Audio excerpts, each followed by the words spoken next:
There's a book praised in this way. Reading it is like exploring every tiny centimeter of your soul's space. The deeper you go, the darker it becomes, until you can hear thunder in the silence. The author of this book, Lori Gottlieb, is an acclaimed writer and senior psychotherapist. After graduating from university, she worked as a screenwriter in Hollywood, involved in the production of the legendary TV series, Friends, and many other films. However, she later changed her path, getting into medical school, then pursuing a master's degree in clinical psychology, officially becoming a psychotherapist. Because she is a writer and a screenwriter, the stories in this book are incredibly captivating and engaging. And because she is a professional psychotherapist, in this memoir, she shares stories about her patients. It is within the small, confined space of a consulting room that people reveal their most authentic and vulnerable sides. Through the author's narratives, you will gain new perspectives to better understand yourself. Here, there are 5 stories, 4 about her patients, and 1 particularly healing story from the author herself. It's surprising that even professional psychotherapists need to seek someone to confide in. Therefore, you and I, at some point, and perhaps even now, should find someone trustworthy to talk to. But if you can't find anyone, you still have yourself, and this book will also be a companion to help you find the best way to heal yourself. Regardless, as psychologist Carl Jung once said, only those who dare to confront their own souls truly awaken, and the only one who can heal your wounds will always be yourself. 4 questions throughout life. Buddha taught that life, and the entire cycle of birth and death, is merely suffering. No living being on this earth can escape the law of suffering. Psychotherapist Lori likens these sufferings to devils living inside each of us. We all have our own devils, whether big or small, new or old, quiet or noisy. No matter how these inner devils may change, their essence can still be categorized into 4 core themes of life: loneliness, death, limited freedom, and meaninglessness. In psychology, these 4 themes are also known as the 4 ultimate questions of life. Let's first ponder these 4 things in a person's life. First, loneliness. There's a very true saying, no man is an island, but everyone is, at times, forced to become one. This feeling is loneliness. If a person is immersed in loneliness for too long, they can fall into despair, paranoia, and hallucinations.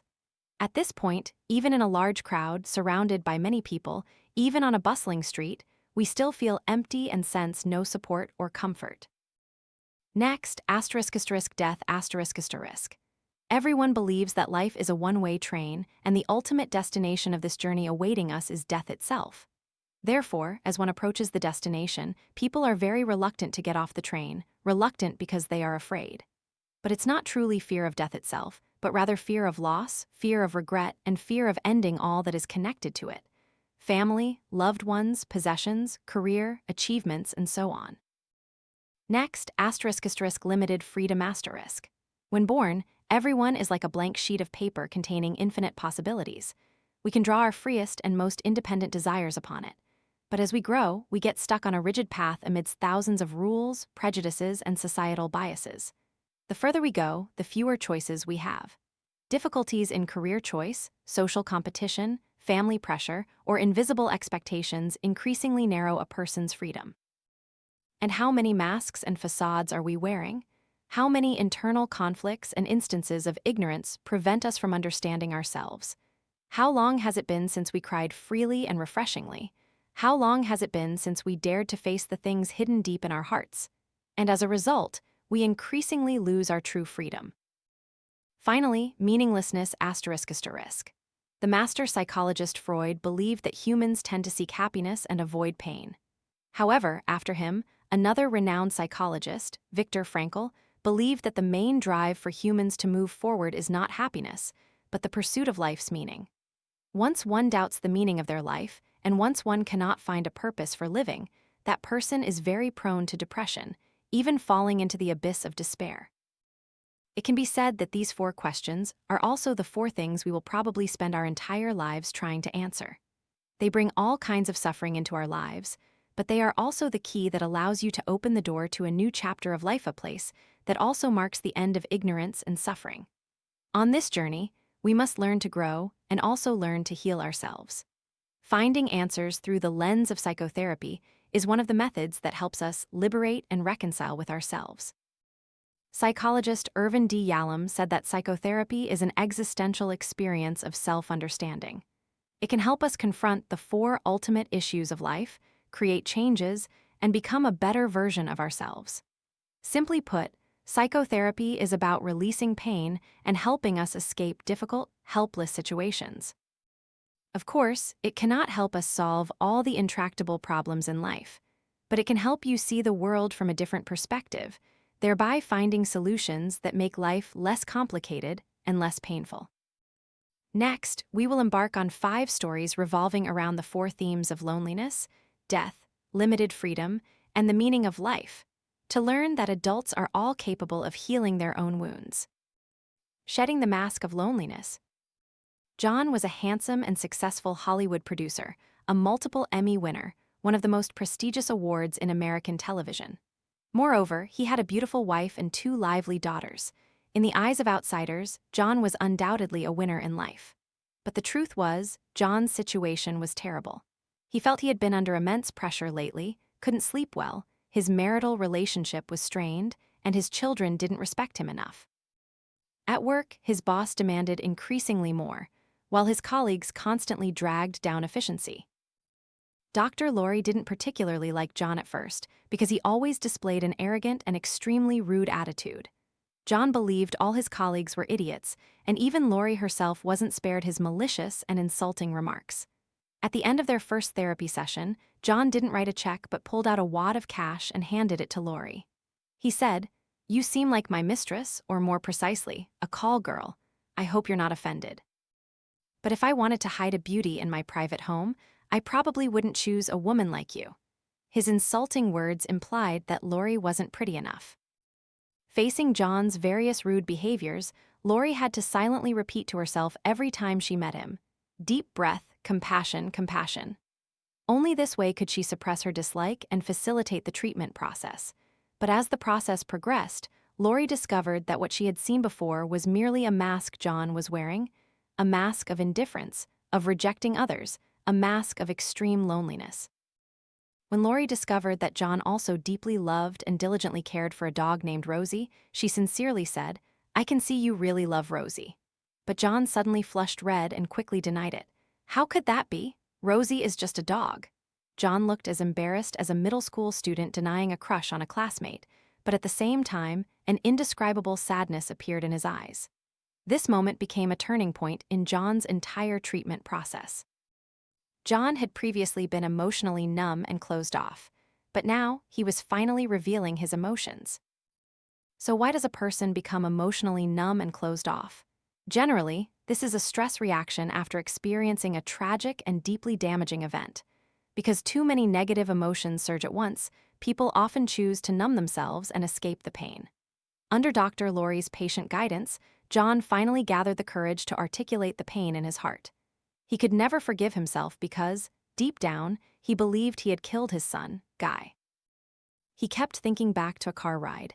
If I hadn't been distracted by a phone call, perhaps the accident wouldn't have happened. If there hadn't been an accident, Guy wouldn't have died, and my wife wouldn't have fallen into depression.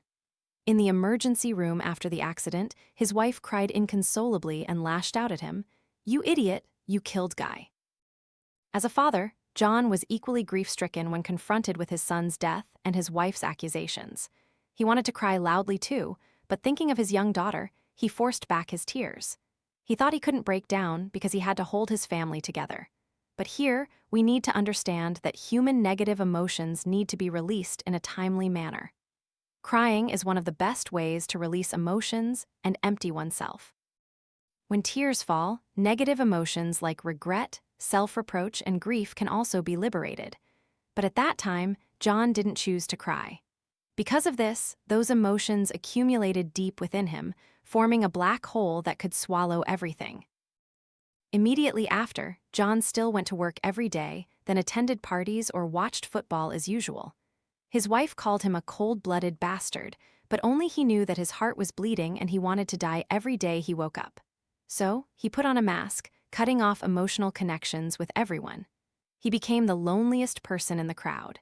In John's eyes, excitement belonged to others, and he owned nothing. In Lori's consulting room, John finally relaxed, and he shed tears that had been suppressed for too many years. He even roared like a madman, cursing, then laughing, then sobbing multiple times. Lori silently observed the entire process. She knew John was fighting a decisive battle within himself. Finally, John wiped his tears and awkwardly said, "I'm really sorry. I broke down too much." But Lori replied, "You didn't break down, you were reborn." Through his sobbing, John was able to unlock true tranquility in his heart. Finally, he shed the mask and escaped the loneliness that came with it. Afterward, he began to try and enjoy being with his family, with his dog Rosie, and wrote a wonderful screenplay that earned him another Emmy. He also befriended some good colleagues and started opening up to more people. At the same time, John would not forget Guy, his little son. Guy was no longer a wall separating him and his wife, but now a bond that connected them more tightly. The two of them watched old videos of their son together, seeing little Guy happily running and playing. John and his wife couldn't help but shed tears, but a smile bloomed on their lips. John's story ends here. He appeared with an arrogant mask, but behind it was profound loneliness, separating himself from all of life. In our lives, how many moments are there like John's, where we put on armor to distance ourselves from others and protect our fragile hearts, because we are so afraid of suddenly breaking down again? But that avoidance only further separates us from life, from ourselves, turning us into a lonely, misty island. What we truly need to do here is to tell ourselves that we, who have tried our best, shouldn't be too harsh on ourselves. Take off the mask. Express your true emotions. When the knot in your heart is untied, you can open the door deep into your heart for the sunlight to shine in, to escape the stinging loneliness, and to return to a world surrounded by love and warmth. Death is not the end. The second story is about Julie, a 33-year-old university lecturer. She was at the peak of happiness, having just enjoyed her honeymoon with her husband, received a professorship, and was pregnant with her first child. But then, dark clouds unexpectedly appeared. She was diagnosed with breast cancer. Julie sought out Dr. Lori to accompany her through this difficult time. Facing what seemed like hellish pain, Lori didn't comfort Julie with empty words. Instead, she discussed with Julie practical matters like whether to wear a wig or a headscarf after chemotherapy, how to manage her marriage, resolve conflicts with her parents and other relationships, and how to deal with work. After several months of active treatment, she received the good news that the cancer cells had been eliminated. To celebrate, she and her husband rode a hot air balloon, holding hands, watching the sunset from 1,000 meters up. However, half a year later, Julie returned to the clinic. This time, she looked very gaunt because she had received a diagnosis of another type of cancer. Julie's life was like a roller coaster, soaring high and plummeting to the bottom, with no stable moment. In her interactions with Julie, Lori seemed to undergo a life-or-death struggle, witnessing the impermanence of fate. Lori herself often cried and felt despair. What could we do to avoid being controlled by fate? Finally, she found her answer. This life means uncertainty. The only way to combat that uncertainty is to live in the present. That's right. The past is gone and the future has not yet arrived. There is only one thing we can certainly control: every second, every minute of the present. So don't let yourself drown in the past, don't fear the future, just walk this path carefully and truly enjoy it. You can always reach your own tomorrow. Just like Julie, she was indeed challenged. Fate struck too suddenly and violently. Yet every moment of her life was filled with excitement and charm. She truly experienced life. She tried working as a cashier in a supermarket because she thought it was a practical job that connected her with people and allowed her to directly help them. She organized a book club, helped friends prepare for adult university entrance exams, and interacted online with students. She also planned a unique memorial service for herself and bid farewell to this world in a distinctive way. Most importantly, she helped her husband prepare a dating profile so he could successfully find a successor. A Disney movie once had this line, "I always thought the opposite of love was not loving, but now I understand that the opposite of love is forgetting." Death is not the end of life, it is forgetting. Julie left behind beautiful memories for those she loved. Her life's journey was far from its final stop. Death is not the grim reaper. Death is not the end. It is the most important lesson in everyone's life. Look at the truth of the present. We are living in a process that moves in only one direction towards death. Everything in life is unpredictable. Many people always assume the future is long, but how can we know if the next turn might bring a bolt of lightning from the sky? Instead of living in fear, it's best to let go of attachments, bravely choose what is meaningful for yourself, so that we don't live with regret or die in pain. You are your own hell. Rita, 69 years old, looked younger than her age but walked slowly and lacked strength, a typical symptom of depression. Rita's life was a string of failures. As a child, she had an unhappy life with her parents. To escape, she chose to drop out of school and marry in haste. Rita was initially very happy, but soon after, her first husband began to reveal his alcoholism and abusive tendencies. Rita wanted to leave, but with no education or skills, she could only convince herself to stay. At least this way, her children could eat well, dress warmly, live in a big house with a pool, and attend good schools. But then things only got worse. Of her 4 children, 1 became a drug addict, 1 was imprisoned, 1 committed suicide, and 1 continued to suffer. At this point, she stopped deceiving herself and decided to divorce. But after that, she went through 2 more failed marriages. Rita spent her entire life doing jobs she disliked. Her children were also indifferent and rarely contacted her. She often hid in her house, peeking at the neighbors across the street, feeling both admiration and envy, for that was the feeling of happiness she had never tasted in her life. Not long ago, Rita met a man who made her heart flutter, but before she could say anything, he turned away and chose a younger woman. This only made her feel more inferior. So Rita came to Dr. Lori for psychotherapy. She felt that if her life didn't change, she would commit suicide. But notably, during therapy, every time Rita choked up, she wouldn't use the fresh tissues placed on the table, but instead kept wiping with the old, wet tissue already in her hand. And even if Lori came closer to offer her a new tissue, she wouldn't dare to use it. So why did Rita act so strangely? Dr. Lori believed it was because Rita always had an "I don't deserve it" feeling. In her subconscious, she always felt she didn't deserve anything good in this world, even something as simple as a normal tissue. Rita's condition in psychology is called fear of happiness. It makes people often view the world from a perspective of shortcomings and feel abandoned, betrayed, and rejected, like a non-stick pot. Especially, people with a fear of happiness do not allow any joy to stick to them, but pain can stick tightly and is hard to remove. Often, the fear of happiness stems from mental wounds such as car accidents, loss of loved ones, or unhappiness in childhood. Rita's fear stemmed from a heavy guilt complex in the past, because she thought she was a terrible mother who couldn't protect her children from the abuse and beatings of her first husband. Every time her husband was abusive, she would just hide in the drawing room with a bottle of wine, getting herself drunk. She thought that if she just closed the door, didn't look, and didn't listen, the harm wouldn't happen. But why wouldn't a mother protect her children? The truth was, she was jealous of her own children, jealous because they had a prosperous life, sibling love, and capable parents, things she never had in her past. Therefore, when her children suffered, she did not help, merely to satisfy her own envy. Unlike the self-deprecating Rita, another story of lost freedom comes from Charlotte, a 25-year-old fashionista who graduated from a prestigious school and worked in a financial institution, not lacking friends or admirers. However, she said she was always anxious and tired from work and had difficulty getting along with her parents. She was addicted to alcohol and frequently changed boyfriends. In her, there was the shadow of an alcoholic and depressed mother. The boyfriends she sought were often like her father. Psychologist Freud called this phenomenon repetition compulsion.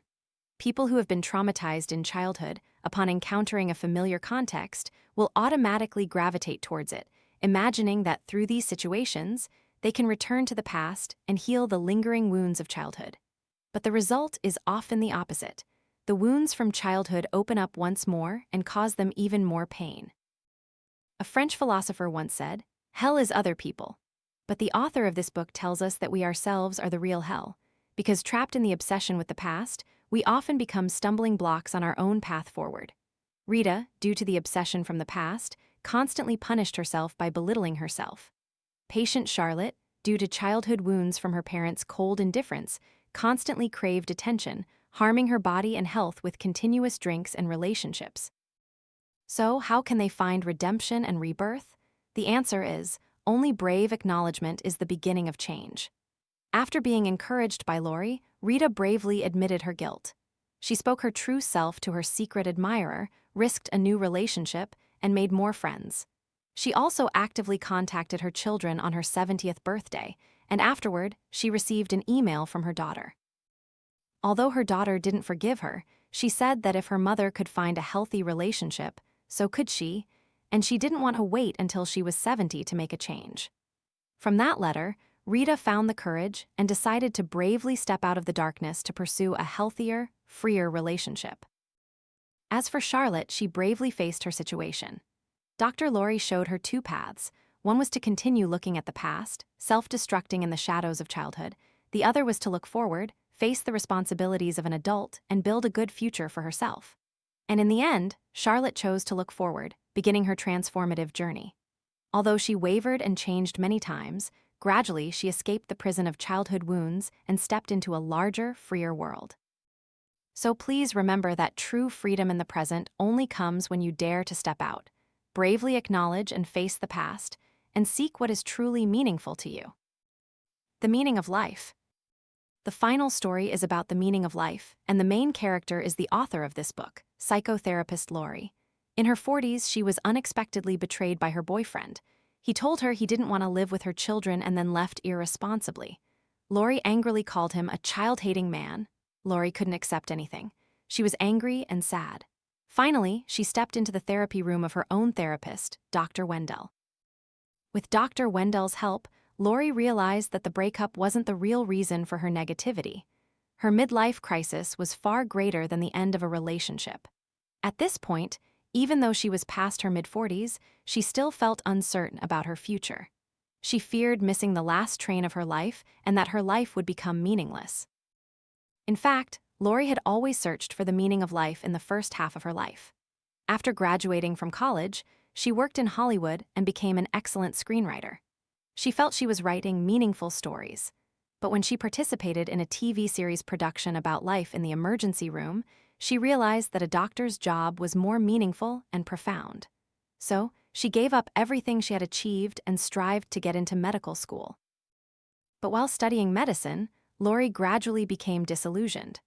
Modern hospitals used a controlled operational model, limiting patient consultation time to 15 minutes, requiring doctors to treat based on cold, mechanical data rather than paying much attention to the patient's feelings. Lori disliked the treatment process, which felt like an assembly line. So, she decided to drop out and then pursued becoming a research student in clinical psychology, beginning her work as a psychological counselor. Aside from psychological counseling, Lori persistently wrote books. She encountered difficulties related to her creative work. 2 years prior, she had agreed with a producer to write a book about happy living, but as a single mother struggling to provide for her children, she realized she had no empathy or useful insights for this topic. Even if she finished it, it wouldn't be meaningful. And it was precisely when she was deeply troubled that the child-hating man appeared. He brought hope to Lori's life and helped her escape that vortex of meaninglessness. Perhaps this was why Lori couldn't forgive his departure. Without him, she had to continue facing this meaningless work. Lori decided that she had to finish this painful happiness book as quickly as possible and then focus on truly meaningful work. So she dedicated 2 hours each day to writing, prioritizing speed over quality. However, when the book was only one final chapter away from completion, Lori suddenly received an email from her ex-boyfriend. He boasted to her that a friend had started working at his company. Lori found it completely senseless and unwarranted. Why was he showing this off? Hadn't they broken up? Who cared about his friends or his company? It was truly incomprehensible, utterly meaningless. But it was precisely this last thought that jolted Lori, and she suddenly realized something. Wasn't the book she was writing just like her ex-boyfriend's meaningless email? If it couldn't create empathy, if it couldn't touch other people's souls, then it truly had no meaning. Lori didn't want others to perceive her work after her death the way she perceived that meaningless email from the child-hating man. So, Lori immediately bravely wrote to the publisher's editorial board to cancel the contract and erase it from her mind. At this point, she began to search for truly meaningful topics. Her passion for writing returned, free, relaxed, and vibrant, like a powerful spring gushing forth within her. She said she had to write something that she felt was truly meaningful for her life. She had to do something that was not contrary to her true self. And so, the book, Maybe You Should Talk to Someone, was born, and from that moment in 2019, this book truly rescued and awakened millions of people around the world. Conclusion: Maybe you should talk to someone. After reading this book, everyone will surely feel that life is not easy. Loneliness, death, the loss of freedom, and the inability to find life's meaning, we are all facing many difficulties. We yearn for connection but fear being hurt. We are full of hope but fear the uncertainty of the future. We know we must let go of the past but cannot confront our wounds. So, it's time, maybe you should talk to someone. You will find that some books present philosophies, viewpoints, and evidence through stories. Then there are books that, from stories, reveal beliefs and a call to awaken. This book belongs to the second type. If you are inspired to read this book, it means you have troubles in your heart, and it would be wonderful if you had someone to confide in. But if you can't find a suitable person, that's okay, because what you truly lack is not someone like Dr. Lori, who can help you face the past and offer advice to solve current problems. What you truly need is courage. So, don't be disheartened if there's no suitable person to talk to, because you still have what author Lori conveys through this book and many other helpful books. You also have videos with positive content, and you have the innate brilliance within your heart, and you have yourself. It all comes down to one step, one thought: dare to choose to step forward and love yourself. I hope both you and I can bravely open the door to release the past and move forward gently, even if it's slowly, little by little. It can help us find our self-worth and meaning, live in the present, be freer, more understanding, and more adaptable in this impermanent life.